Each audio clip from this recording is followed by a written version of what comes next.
They mocked her, interrupted her, and tried to destroy her reputation.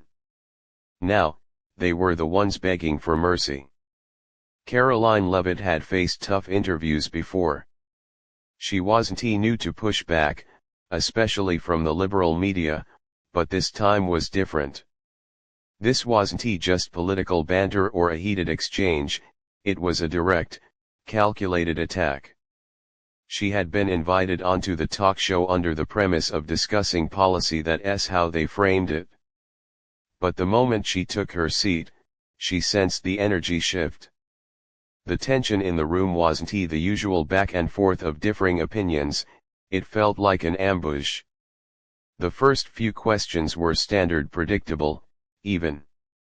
Then, without warning, one of the hosts leaned forward, voice laced with something sharper than skepticism.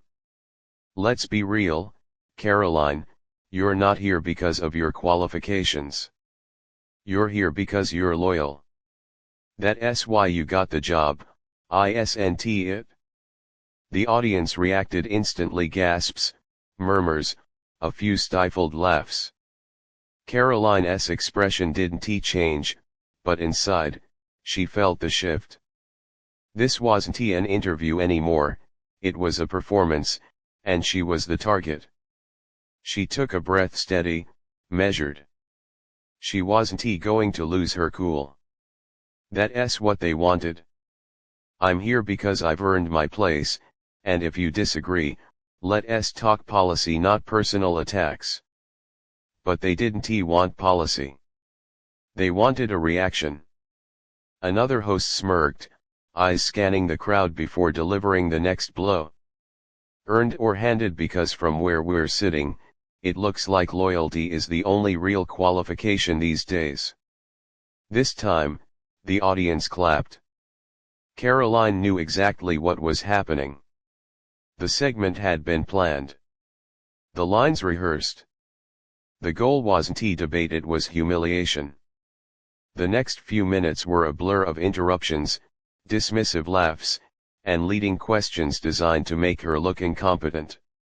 No matter what she said, it was twisted, reframed, or ignored entirely. The show wasn't about conversation, it was about control. But Karoline didn't crumble. She held her ground, fired back with facts, and refused to let them push her into an emotional outburst. Then, just as the segment was wrapping up, the host doubled down. "Women like you set us back. You're a pawn, and deep down, you know it." Silence. Even the audience didn't know how to react to that one. Karoline's jaw clenched, not out of anger, but out of something deeper. A realization. They weren't attacking her because they believed what they were saying. They were attacking her because they were afraid. She smiled, slow, deliberate. "If standing up for my beliefs makes me a pawn, then so be it. But at least I'm not a puppet." The segment ended. The cameras cut. The damage was done, or so they thought. But they had underestimated one thing, the reaction that was coming next. The clip hit the internet like wildfire. Within hours, it was everywhere: Twitter, YouTube, every conservative news outlet. At first, the network tried to control the narrative. They clipped the segment, framed it as just another heated debate, and pushed their usual headlines. But that wasn't enough to bury what had happened. Because the full, unedited version was out, and it painted a very different picture. Conservatives weren't just angry, they were livid. Comment sections flooded with accusations of media bias, double standards, and outright bullying. Even those who weren't die-hard supporters of Karoline couldn't deny what they had seen. They hadn't debated her. They had attacked her. Die media bias.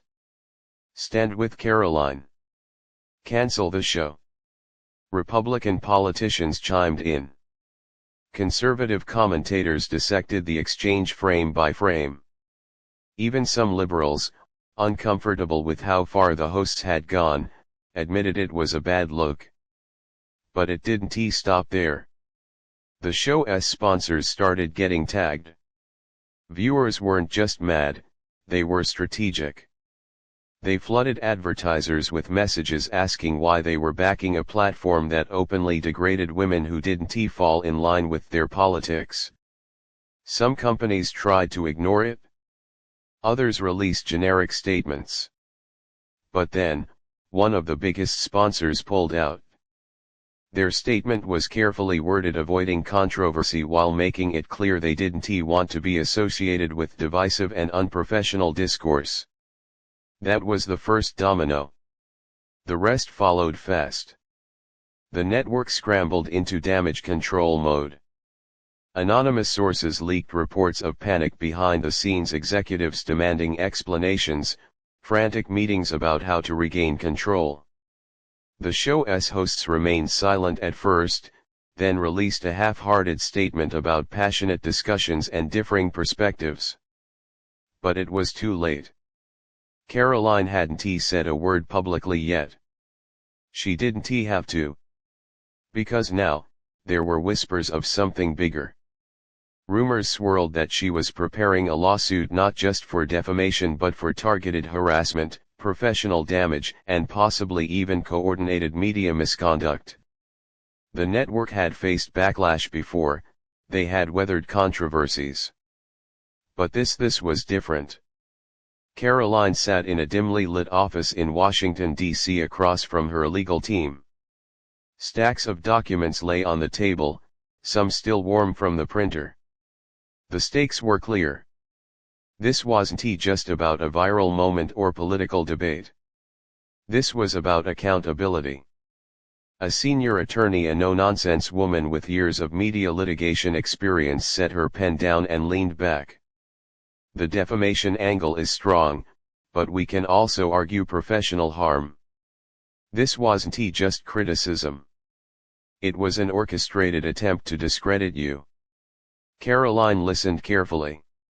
She wasn't the type to jump straight into legal battles, but this was different. This was about her dignity. This was about setting a precedent. The more they dug, the worse it got. Internal emails surfaced. Leaked messages between producers and staff hinted that the segment had been pre-planned as an exposure piece, not a genuine interview. One line, in particular, stood out: make sure she stumbles. Cut her off if she gets too comfortable. That wasn't journalism. That was an ambush. By the next morning, news broke: Karoline Leavitt was officially pursuing legal action. The network's response was immediate and chaotic. Their lawyers rushed to issue statements, calling the lawsuit frivolous and a desperate political stunt. But the damage was already spreading. The lawsuit wasn't just about Karoline anymore. It was about media ethics, about how certain voices were treated on national platforms. The backlash deepened. More advertisers backed out. The show's ratings took a hit. Viewers on both sides of the aisle started asking the same question: if they had nothing to hide, why were they scrambling then? Something unexpected happened. A former producer came forward anonymously at first, then publicly in an exclusive interview. She admitted what many had suspected: the show had a history of coordinating attacks against conservative guests. Producers were instructed to push them into uncomfortable moments, cut them off, mock them subtly, and control the edit. She provided emails, memos, and even unedited footage from past interviews, clips that made it clear what happened to Karoline wasn't an accident. It was standard practice. Suddenly, this wasn't just a lawsuit. It was an exposé. And the network was running out of ways to spin it. Inside the network's headquarters, the atmosphere was suffocating. Executives barked orders. Legal teams huddled over conference tables. PR specialists scrambled to craft the perfect damage control statement. They had dealt with controversies before, but this wasn't just another bad press cycle. This was a full-scale crisis. The leaked emails. The former producer's testimony. The advertisers pulling out. And now Karoline's lawsuit was gaining momentum. The network released an official statement, but it fell flat. We stand by our commitment to free and open discussion. While we regret any misunderstanding, we maintain that our hosts acted within the bounds of spirited debate. It was a carefully worded non-apology and it made things worse. Viewers saw right through it. By the next morning, the show's social media pages were in free fall. Comments were turned off. Dislikes skyrocketed. More advertisers severed ties, issuing vague statements about re-evaluating partnerships. The message was clear: corporate sponsors didn't want the heat. Then came the first major internal casualty. One of the show's lead producers resigned. The press release called it a mutual decision, but insiders leaked the truth: they were trying to contain the fire. But it was too late. Now, the legal proceedings had officially begun. Karoline's team subpoenaed internal records, looking for more proof of coordinated media bias and targeted defamation, and what they found was worse than anyone expected. More emails. More memos. More undeniable proof that the network wasn't just reporting news, they were manipulating it. And then came the biggest bombshell yet: a second former employee came forward. This time, it wasn't just about the talk show, it was about the entire network. She alleged that this wasn't an isolated incident. That certain guests were strategically discredited, shut down, and ridiculed to fit a pre-approved narrative. Suddenly, Karoline's case wasn't just about her. It was about the credibility of the entire media institution. As the legal battle heated up, the network had to face a chilling reality: they weren't just fighting Karoline anymore. They were fighting the truth. The courtroom was packed. Reporters filled every available seat, their cameras and notebooks ready to capture every detail. Outside, the scene was even more chaotic. Protesters. Supporters. Media vans lined up for blocks. This wasn't just a lawsuit, it had become a cultural battleground. Karoline sat beside her attorneys, calm but focused. She had spent weeks preparing for this moment. The network's legal team was formidable, but she knew they weren't just fighting her. They were fighting their own past mistakes. The trial began with opening arguments. Karoline's lawyers laid it out plainly: this case isn't about political differences. It's about media accountability. Our client was targeted, discredited, and professionally harmed not through honest journalism, but through calculated deception. Then came the evidence. The leaked emails. The producer's testimony. The unedited footage from previous interviews that showed a clear pattern of coordinated bias. Every piece tightened the noose around the network. Their defense team tried to argue that heated debate was normal, that Karoline was simply playing the victim. But then, the former producer took the stand. She testified under oath that producers were given pre-show instructions to ensure conservative guests never came out looking strong. When she read one particular email out loud, the entire courtroom went silent. Do not let her finish full sentences. Keep control. Mock lightly. Make her lose credibility. That single line shattered any illusion that the interview had been fair. The network's attorneys fought back, calling the show's format entertainment, not journalism. They argued that guests should expect tough questioning. But Karoline's attorneys countered with something even stronger: a video montage, a direct comparison of how liberal guests were treated versus how conservatives were treated. One side showed respectful interviews, uninterrupted responses, and softball questions. The other constant interruptions, sarcasm, mockery, cheap shots disguised as debate. The jury watched in silence. The contrast was undeniable. Then came the financial records. Karoline's team presented data proving that her reputation had suffered measurable damage, speaking engagements cancelled, opportunities withdrawn. A deliberate attempt to silence her. At that moment, the case shifted. This wasn't just a media controversy anymore. This was a reckoning. And as closing arguments wrapped up, the jury had only one question to answer: did the network cross the line? The entire country waited for the verdict. The jury's decision came faster than expected. When the judge re-entered the courtroom, everyone held their breath. Karoline sat still, her hands folded in her lap. The network's legal team, once confident, now looked drained. The foreperson stood. In the matter of defamation and professional harm, we, the jury, find in favor of the plaintiff, Karoline Leavitt. Gasps.